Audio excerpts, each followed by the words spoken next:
And what's going on, you bunch of fiddlers? Nick Daniels here, coming at you live yet again. Just blew a dirty snot rocket, just getting the remnants out of there. And we're talking about the dating playbook, chapter number 5 today, as we're still out in a little bit of a misty scenario here. So hopefully you don't see that reflecting on the camera too much. I get a little bit of a lens on there. I've got an FOV lens. It's like a, I don't fucking know what it is. It's like a 15 degree something. So it might look slightly different. I don't know if it looks better or worse, to be quite honest, but it's getting a little wet. So if the video reflects that, I apologize, but I'm not going to be doing anything about that. So I have some notes written down here, some things I just kind of wanted to go over again. So we'll talk about those as we start walking back to the apartment here. Oh, Jesus Christ. Fucking thing. All right, chapter 5, man. Chapter 5. 1 second here. Let's get the notes, man. Oh my God, the camera. I can't do two at once here, apparently. Anyway, so I'll quickly recap here. So chapter 5 kind of in the book is kind of controversial in my opinion, but chapter 5 more or less focuses on actually like securing the first date and progressing to a third date. It talks about like how to get a phone number and how to actually like text a woman. I'm really sorry the camera's going askew. I'm still trying to fix this. I was looking at it. I saw it. It was going all over the place. So basically the first point that Buddy talks about in this chapter is kind of the lover and provider. Now, I kind of must have skim read there because I don't really know exactly what he meant by the provider, but I'll give my own interpretation of that. So basically the lover is somebody who's going to make a little bit more of a physical connection right away. And kind of what I mean by that is basically you're going to have sex as soon as possible. Which he actually thinks is a really good thing. You want to have sex very early. And even if it's on the first date, that's perfectly fine and acceptable because you're at the height of that conversation. You're at the height of emotions there. You first meet somebody, you're learning all about them. And it's actually not a bad idea. But I've also heard from multiple people in relationships that having sex very early or on a first date is not a great thing because a guy I used to know named Darcy actually said this. About a woman he had dated one time. And his specific reasoning was because he said he never really got to know her as much as he should have, you know what I mean? Because when you do a physical action like that, you know, rocking out some sex, a little fondue, because what happens is, in my opinion of not even having sex, but just what I think here, is I think you build a lot more of a relationship right away. And if you're not ready for that, if that hasn't been gradually gotten into, I don't think it's a good idea. But apparently I'm wrong according to the dating playbook for men. And if you're a provider, you're the kind of guy that typically is going to sit around and she might not have sex with you for a while. Like that even could be like, you know, so many dates, so many months. And apparently like somebody else will just sneak in there and get that, according to him. What is this? I don't even know what the fuck I wrote down here. Oh, anyway, well, so like how to take a lady home was kind of one of them as well. That was a big point that he talks about here. So like just from the example of the last video of chapter 4, he kind of references a lot of going to the bar is his classic, like, oh, you're going to go talk to women and whatnot. And there was a lot of lines that were like, basically like, you have to kind of keep moving towards that. You have to kind of keep adding that to there. You have to kind of, oh, hey, like, I know she's having fun, you're having fun. He wants you to bar hop. Apparently that's the thing. Like, okay, like skip out to another restaurant. And if she comes in with you, like, why not? I think that's interesting. You know, I think every situation's different. And he even had like variables of like how long you should be talking for, like she should be talking. I think that's just common sense. You meet a woman, you need to listen to her. You know, some of the stuff in there I think is a little common sense, and others of it, you know, it's interesting because you don't think of it that way, and others is just like, I think just completely ridiculous. Yeah, another point, it was just funny, like he wrote like several times in there was like to wear a condom. I was like, fucking hell, like is this PDR? You know, like, is this sex education, or am I like trying to get a girl's phone number? And interestingly enough, he thinks the phone number is basically not worth it at all. The phone number is just another way to continue to talk to her, to basically get sex, is what I referenced from this book. It's very much leaning towards that. Even on the second date, like even on the first date, he's like, oh, if you could take her home, like do it. And he's giving you examples of how to do it, right? And like lines that are like, hey, I'm going home for a relaxing drink, like you in? And I was like, Jesus Christ, man. It's not the dating playbook for men, man. It's the fucking banging playbook for men. I actually read a couple reviews on this book before I, got the PDF. And a lot of them said the same thing. It was like, it does focus a lot on it. It's just kind of getting laid. If you're looking for a relationship, according to this guy, you want it. You want sex, apparently, like night number one. He also says, like, texting is pretty overrated. Like, you want to do that to a minimum if possible. I'm not saying, like, don't text someone. He even had, like, fucking times. Like, it was, like, 7 to 4 on, Tuesday to Thursday. And, like, the weekend is when you try to set up the dates, like, sometime in the week. And it's just like, man, like, I think you're thinking about that way too fucking much. There was even a line in there that I even took an insult to. It was like, oh, if a girl texts you at like 5 in the morning, it's like, it just shows she has nothing better, she's got nothing going on or something like that. And I was like, maybe she's getting up for fucking work. And she's being respectful and saying, oh, fuck, like, I passed out. I didn't get a hold of them last night. Sorry, car's coming. We're going to put the video away for a second. Just a second, though. You'll hear me.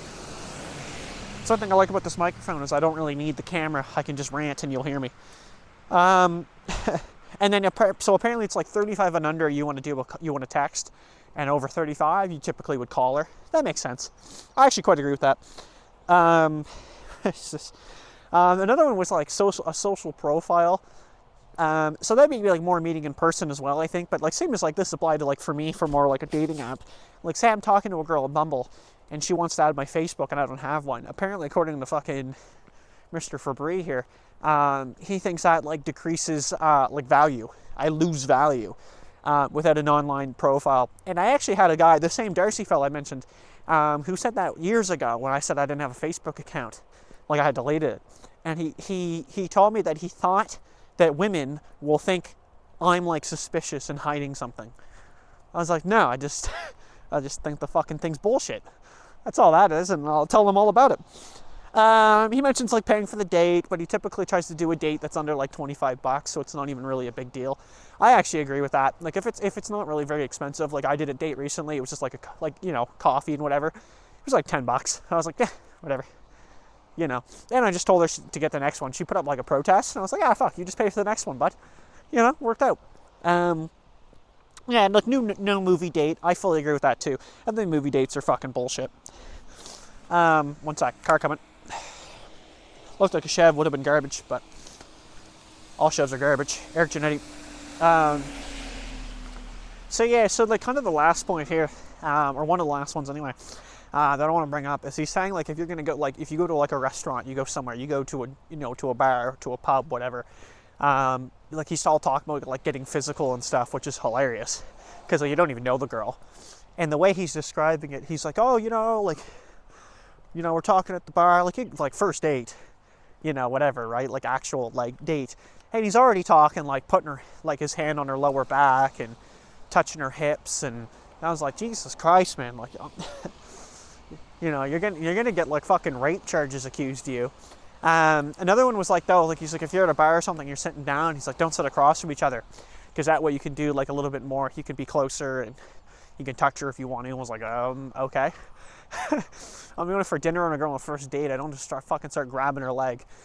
And a lot of restaurants will just sit you across from each other. You don't really have that option. I think if you're a couple dates in, that's a great idea. You're a second date. I think that's a fantastic idea. Like to sit at a bar or something and get a little closer. I love that idea. But I fully disagree on a first date. I think you kind of need to show restraint. Because I think what would happen is if you don't, you'll come off as needy. You'll come off as all that. And it'll look bad. Sorry, we're on the main road, so we're going to put the camera down like this. You'll still be hearing me. Don't worry about it. So I fully disagree with that one. And on the date, he's like, oh, if you just get the number, he's like, it's just another tool. to, again, like you just use texting basically to set up the date, which I agree with though. Like you don't really want to text and sit there and text for like weeks. It's not really ideal, especially with online dating is the main way I can relate to that. Because with online dating, you really need to move off that platform quickly. Like real quickly, I find. The longer I think you sit on online dating and you text or message, you shoot yourself in the foot. You kind of need to make a play. Like you need to make a move. You know, it'd be like in a football game or something, and if there was an opportunity to, you know, to score. Yeah, Rob. No, just fucking retards out there. But if you have an opportunity to score or something like that, like you need to go for it. And that's kind of what this is, you know, in my opinion. Yeah, so like, oh fuck, we got actually people like on the road here coming. We're gonna have to go quiet for a minute. This isn't gonna be good. Yeah, hang on. We'll talk as long as we can though. Sorry, video's gonna go askew. Just enjoy the, oh, never mind, they fucked off. Thanks. Yeah, they walked away. Appreciate it.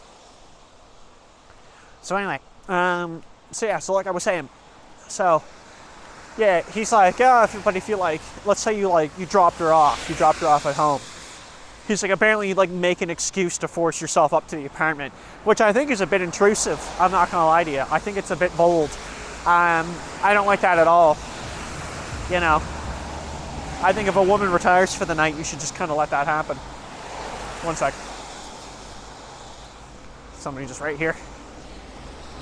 I'm trying to get more comfortable with that shit. I used to do that. Like people would be like right in front of me and I would just keep talking on the camera. But yeah, no, I'm trying to trying to get back into the vibe of things. But no, it's just like, I just think that's so bold. And he even, like in the book, he's commenting on like when you do this, when you like say like you're coming up for the washroom break, you're like, hey, fuck, can I just go take a piss? Do you mind?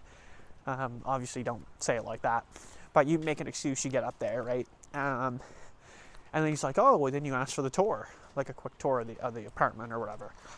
And as soon as you get the tour and she shows you the bedroom, he's like, basically you're like pushing her down on the bed and making out with her. And I was like, Jesus Christ. I'm not saying I can't do this, okay? I don't want to put that out there like that. What I'm saying is that I just think like those are some bad scenarios. Like I used to have a buddy of mine who went over to a girl's place. He gave me some details on what happened, and basically she was kind of like laying out some signs and he kind of went for a move, like sexually. And apparently she didn't approve, got all pissed off, and he got pissed off. And the dating playbook for men is like, don't do that, like don't get pissed, right? But he's like, basically just like slowly keep trying. I was like, man, like I really hate to say it, man. I was like, there's more to it than just fucking sex, right? Like, I really, like, it's the dating playbook for men. It's not the fucking sex playbook for men, right? Like, there is more to it, you know, than sex. But I get it as well. Like, I totally understand it. But I don't at the same time. One sec, car coming. Anyway, we're pretty much wrapping up anyway. But yeah, one sec. But yeah, needless to say though, this chapter kind of fucking annoyed me, you know, in a few cases. I mean, it's not bad, but it's just this general fucking idea that like everybody I'm meeting up with and all these women I'm gonna have to go talk to, like my first fucking goal is to like bang them. I'd rather wait till a couple dates. You know, I'm a 3-date kind of guy, man. Wait a couple dates, see if I actually like the person. He doesn't like that idea either. Apparently he says like not to do that. Like don't wait a couple dates and get to know somebody and see if you like them. He's like, basically you want to be like first thing. You know, I don't know. I don't really agree with all of it. There's a few points and I'm just like, I just shake my head. I just can't believe it. And it's like, you gotta be fucking joking me. But hey, what do I know? All right. Well, anyway, thanks for watching, everybody. We're going to see you in the next one. That was the Dating Playbook Chapter 5. A rainy adventure. Take it easy.